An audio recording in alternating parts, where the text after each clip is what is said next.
Bonjour tout le monde. On continue aujourd'hui la solution de l'exercice donné. Ce qu'on a fait, on a établi un modèle de régression linéaire. Ensuite, on l'a évalué selon des mesures NRMSE et R2. On a fait une conclusion. Et dans la partie C, ou la question C, on a effectué ou on a dessiné le nuage de points. Où on a remarqué qu'il n'y a pas en fait une corrélation entre les deux variables, à savoir x et y. Donc là, dans la partie D, on va appliquer la méthode de cas plus proche voisin pour prédire leurs données. Donc là, on a combien ici? On a 1, 2, 3, 4, 5, 6, 7 points. Donc, à chaque fois, on va considérer un point pour prédire son ordonnée. Par exemple, ce point-ci. On va calculer les 2, 3 plus proches. Donc, on va voir comment calculer K. Et ensuite, on va prédire la valeur d'ordonnée en calculant la moyenne sur Y. Par exemple, considérons que ce sont les deux points les plus proches, donc on fait 1 plus 2 sur 2. Okay? Donc là, on va voir la solution.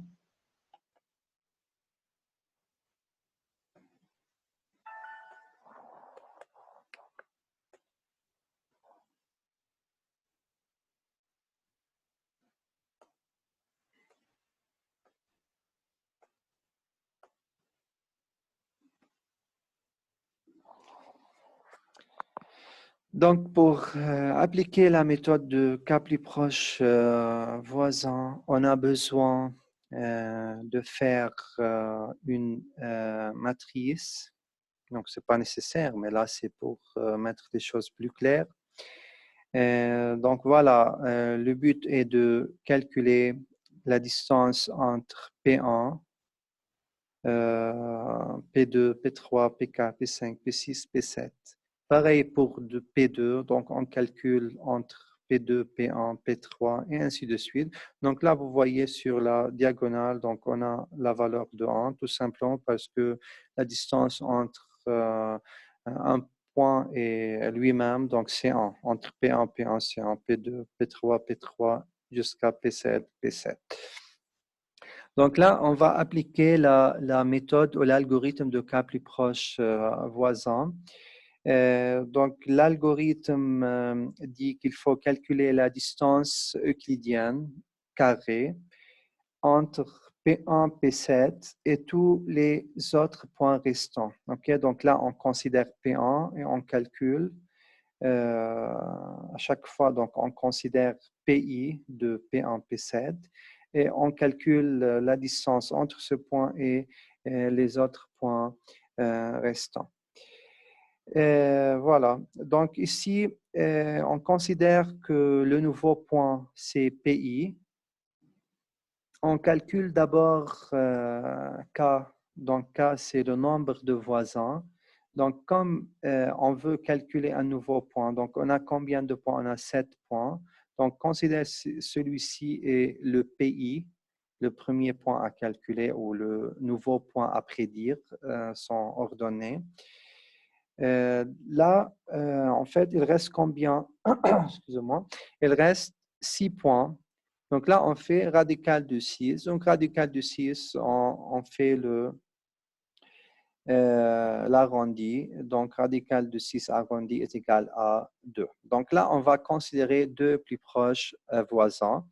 Donc, d'abord, on fait quoi? On fait le calcul. Donc là, on veut calculer la distance entre P1 et P2, P1 et P3. Donc, ça fait comme ça. La distance entre le point 1 et le point 2 donc, est calculée en se basant sur l'abscisse x. Donc, c'est x1 moins x2 au carré. Donc, ça donne 1. Et voilà.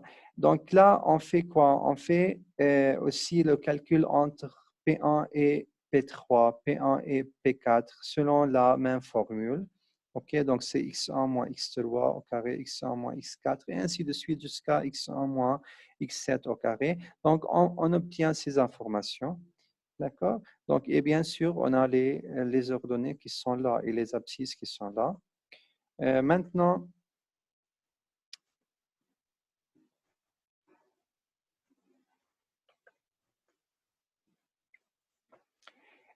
donc, pour calculer y chapeau de 1, donc la prédiction de y pour le point P1, donc on va voir la distance entre P1, P2 jusqu'à P1, P7, on les a déjà.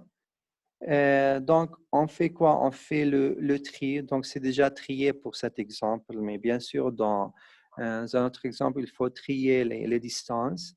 Donc là, vous voyez les deux plus proches. Donc, ce sont le P2 et P3. Voilà. Pour cela, l'ordonnée ou la prédiction de l'ordonnée Y1, Y chapeau de 1, est égale à Y2 plus Y3, tout simplement parce que P2 et P3, ce sont les deux points les plus proches, et c'est égal à 1,5. OK? Et on continue le calcul jusqu'à P7. Donc, par exemple, le P7, c'est quoi le Y chapeau de 7? Tout simplement, c'est quoi? On va voir quels sont les deux points les plus proches. Donc, les deux points les plus proches de P7, ce sont P2, P3, P4, P5, P6, P7, lesquels? Donc voilà, ce sont P2 et P3. OK? Car ce sont les distances les plus... pardon, excusez-moi. Ce ne sont pas en fait P2 et P3. Ce sont en fait P6 et P5. Voilà, excusez-moi. Donc, ce sont les distances les plus petites. Donc, ce sont les plus proches. OK? Et voilà, parce qu'entre P7 et P1, c'est 36. C'est déjà une distance longue.